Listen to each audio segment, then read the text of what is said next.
Hello, and thanks for joining me on my take on this DLSS5 Nvidia neural rendering controversy. Um, Firstly, I can see why people are annoyed, either because of the quality of the demos or the AI slopification of the graphics, but that's one thing. The other thing is that this is what Nvidia has been doing, and I think maybe the backlash is partly like a backlash against Nvidia and their policies that have really not helped us. Um, we've seen like 8 years of game stagnation and poor frame rates from implementations, like really bad implementations of path tracing and ray tracing, and I don't think that technology is yet ready. Still here, and we've had like 5 years of the DLSS upscaling because you can't render enough resolution if you're going to be doing this path and ray tracing. And then we've had 4 years of a yet another band-aid on low frame rates with frame gen, adding artifacts and motion blur to games, and then making them look worse, particularly when things are in motion. And now we've got Nvidia doing things again with this neural rendering, where they're like adding a generative AI layer on top of all these other band-aids for the lack of progress that they've made on path and ray tracing, really. So I mean, you had like so we've gone from path and ray tracing, really low frame rates, not that much better looking games, if anything, maybe worse, causing really low frame rates, and then having to drop the resolution down, and also the denoising, because ray tracing is, you can't do it properly. There's not enough compute to do it properly, or do multiple bounces of path or ray tracing. So you have to you get all this random noise, and you have to denoise it. So you're already using like an AI to denoise it. So then they realized that they couldn't run it at high enough resolution, so then we ended up with DLSS. So you started with a lower resolution real frame, and then you're doing the path of ray tracing for that, and then denoising that and upscaling that.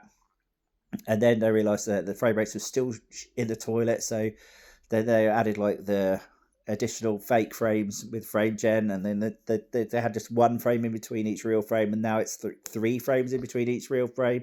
And now on top of that, the initial frame, because a load of it is already generated by AI, now they're gonna add this like yassification layer over the top of everything, so that the lighting isn't even based on what the game was doing at all, which kind of defeats the whole point of like the path of ray tracing. I would have thought, if it's all going to be based on like motion vectors and things that are happening on the screen space, then you've lost all those bounced reflections that you were supposed to be like spending so long thinking about, and instead they're just going to be made up and hallucinated by the AI instead.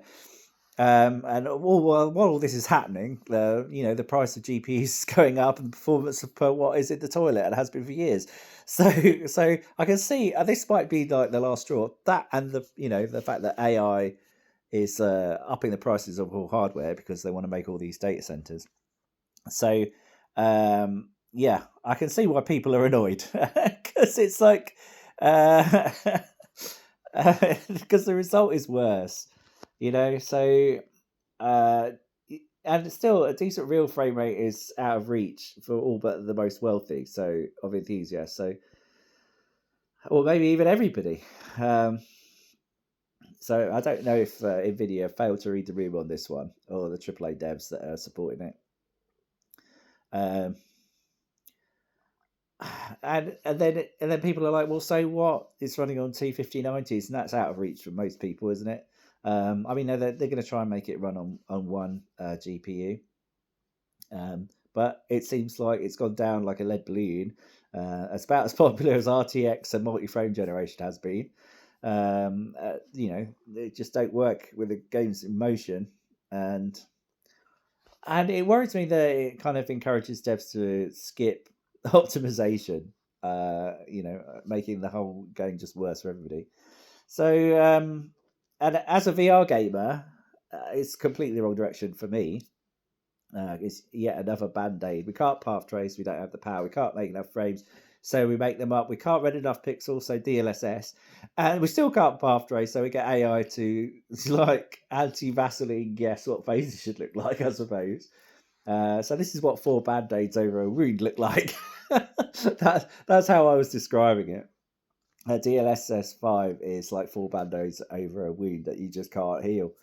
So I don't want to be negative all the time. So I thought maybe one thing that they could have done with AI and keep the general intent of the game, the look and feel of the game, the artist's intent, still using AI, but without this yassification and the stuff that people don't seem to like. So here's what I would have done if I was Nvidia, right? Rather than spending 3 years on this trash.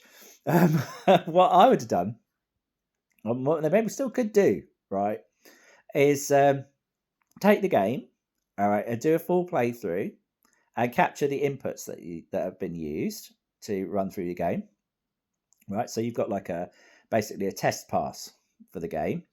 And then you run that game maybe at a really low frame rate, like 1 frame per second, right? On a bank of multiple GPUs at many times more path and ray tracing depth than you would ever hope to run the game on current GPUs. And you run it at natively at a really high resolution, like 8K, right? Using the input file that you've made. So you end up with a video, like an 8K video, if you like, of the output from the game on what would be like a GPU that's many generations down the line. Effectively, you've run it on like a server farm level bank of GPUs, massively high resolution, using far more path and ray tracing than we can currently do. So it's basically like you're doing a Pixar render of the game, if you like a cutscene Pixar render of the game at 8K, but the full playthrough of the game, and then you use that video file to train your AI model to understand how the game should look if it was running on significantly higher hardware. And because it's like temporarily like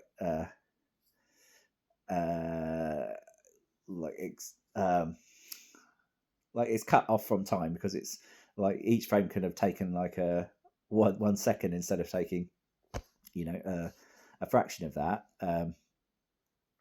The AI is being trained on a really high resolution version of the game output, right? And then you train that AI so it understands how the game should look. You might even break that down into different sections of the game, depending on if there are like very different artistic directions for different areas or different game levels.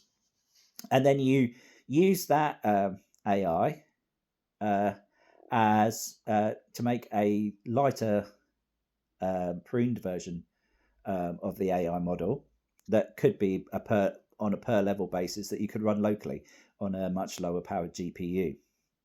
So to recap, you create a game run through, you run it on an extreme bank of extreme high end GPUs at 1 frame per second at a much higher resolution natively, and with much more levels of path and ray tracing turned on. So you go much increased depth, like many more bounces and many more arrays.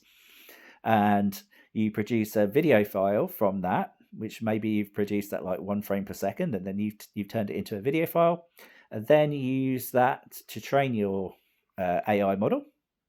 And then you create a lighter AI model, pruned AI model for maybe each level of the game that you could run locally on a much cheaper GPU, and that becomes the game specific driver for that game, and it might even be level specific, and you use that to make your game look better. And then it won't yassify the character, because it will still be the artistic intent of the game developer, but like a much like higher resolution, much more correctly path traced version of the game.